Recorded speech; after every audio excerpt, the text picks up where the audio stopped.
好啦，呢段片咧就講到巨型共價結構啦。咁我哋開頭嘅講過咧，巨型個結構咧主要有3種嘅東西先有啦。咁譬如非金屬元素裏邊嘅碳啦，碳裏邊嘅金剛石同埋石墨啦，同埋咧石英啦、二氧化硅咧，呢3個東西先有巨型共價結構嘅。咁我哋咧呢個結構裏邊咧有咩特點咧？第一，所有原子咧都係以強嘅共價鍵連結起嚟嘅。第二，整個結構咧都係一個巨型嘅晶格啦，當中咧都冇獨立嘅分子存在㗎。咁譬如咧，先講呢個金剛石先啦。咁金剛石嚟講咧，平時我哋見開鑽石啦。咁裏邊咧呢啲一個實心嘅圓圈代表一個碳原子啦。咁每個碳原子之間咧都以強嘅共價鍵連接埋一齊啦。咁所以咧整體嚟講咧，佢係一個好堅硬啦、熔點好高、沸點好高嘅東西嚟嘅。咁咧，我哋點樣去描述佢嘅聯繫咧？就係每個碳原子咧會同另外4個碳原子以共價鍵連接住啦，形成一個3維空間嘅巨型網狀結構。咁你會問啊，點解係4個啊？就因為咧碳本身咧，佢嘅排布係2、4啦，佢有4個最外層電子。咁呢4個最外層電子咧就會不斷咁咧逐個去共用啦，就會變成一個巨型網狀結構啦。咁佢熔點沸點咧都係極高嘅，去到3000幾度啦。咁佢係唔會溶於任何溶劑啦，即係水就會不會溶於水，亦都不會溶於油劑啦。導電性嚟講咧，佢係唔會導電嘅，佢係絕緣體嚟嘅。佢係世界上最堅硬嘅物質啦。咁通常攞嚟切割呢個玻璃為主嘅，或者做首飾啦。好啦，咁另一個咧巨型共價結構咧就係石墨啦。咁石墨都係碳嘅成分嚟嘅，碳嘅組成啦，碳原子組成啦。咁佢裏邊嘅結構咧會同呢個咧金剛石會有好唔同嘅喎。咁每個碳原子咧都會形成一個6角形嘅平面結構嘅喎。咁佢平面結構係點樣形成咧？咁其實就係佢每個碳咧都會不斷咁咧形成一個咧6角形嘅狀態啦。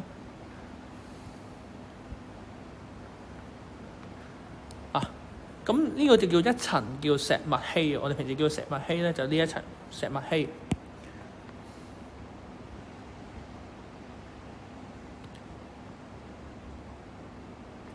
OK， 石墨烯。咁每一層石墨烯之間咧就會用一個范德華力啦，聯繫住啦，一個引力嚟嘅，將佢連接埋一齊啦。咁呢個范德華力咧就會好柔弱嘅。咁所以咧，我哋平時用大少少嘅話咧，一啲摩擦咧都會將佢拆散咗嘅范德華力。咁我哋咧呢個石墨嘅特別之處咧，就係講緊咧，佢每一個碳原子咧都係用咗3個最外層電子去做聯繫嘅喎。咁即係咩意思咧？其實仲有一個未共用嘅最外層電子啊。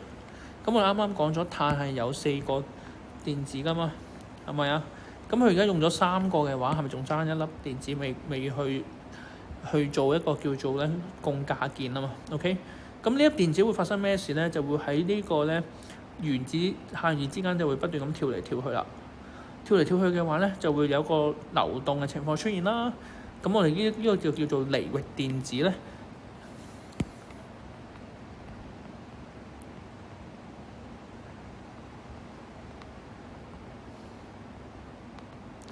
咁就會令到咧石墨咧就會帶一個叫導電性啦，或者導電體啦。OK， 好啦，咁佢有咩特點啊？佢熔點沸點都係好高啦，佢都係唔會溶於任何溶劑嘅，即係唔會溶喺水，亦都唔會溶喺油。但係咧，佢特點就係咧，佢係一個導電體嚟嘅。咁解釋嘅時候咧，就要講翻咧，因為石墨裏邊咧係有離域電子啦，就可以令到佢可以導電啦。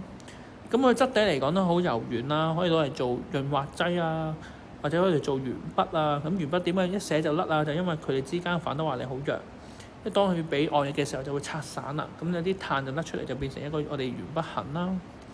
咁用途嚟講咧，我主要攞嚟做一個電極啦，攞嚟做一個導電體、電池啊，或者電解池裏邊揾到嘅，或者做一個工業上嘅潤滑劑、潤滑機器啦。咁我哋喺考試嘅時候咧，都要識得去描述佢哋嘅結合啦，同埋結構，同埋解釋佢哋嘅性質嘅。咁譬如如果我哋先用巨型共價結構去解釋嘅話咧，點解佢哋嘅高熔點同沸點啊？咁你寫嘅時候就因為碳熱之間咧係以強嘅共價鍵連繫住啦，破壞呢個共價鍵咧係需要好多能量嘅，所以佢熔點沸點係好高啦。而我哋如果要解釋點解佢唔會用於任何溶劑嘅時候咧，咁我哋就要講翻啦。因為每一種溶劑咧，嗰個粒子之間嘅強度咧，同碳熱之間嘅強嘅共價鍵係相若啊。咁所以佢哋之間就唔會溶喺任何溶劑裏邊啦。好啦，第二個啦，最常見都會問啦，點解金剛石係電嘅絕緣體，但係石墨係導電體咧？咁解釋嘅時候咧，就要答啦。石墨裏邊咧係有存在離域電子啦，咁佢哋就會能夠導電；而金剛石裏邊咧就係冇存在離域電子或者自由離子啦，咁所以佢就係不能導電嘅。好啦，咁我哋有時候都會問到喎，點解金剛石好堅硬，但係石墨質地好柔軟同埋有潤滑嘅性質咧？就因為金剛石裏邊咧，碳原子之間咧係以強嘅共價鍵連繫啦。咁如果破壞嘅時候係需要好多能量，咁所以佢好堅硬啦。但係石墨之間嘅碳原子層咧，只係用微弱嘅范德華嚟連繫住啦。咁所以咧，我哋破壞嘅時候咧，只能夠需要用好少能量咧，就可以將佢破壞咧。咁碳原子之間就可以滑動啦。咁所以佢質地係較柔軟，同埋可以做到潤滑嘅性質。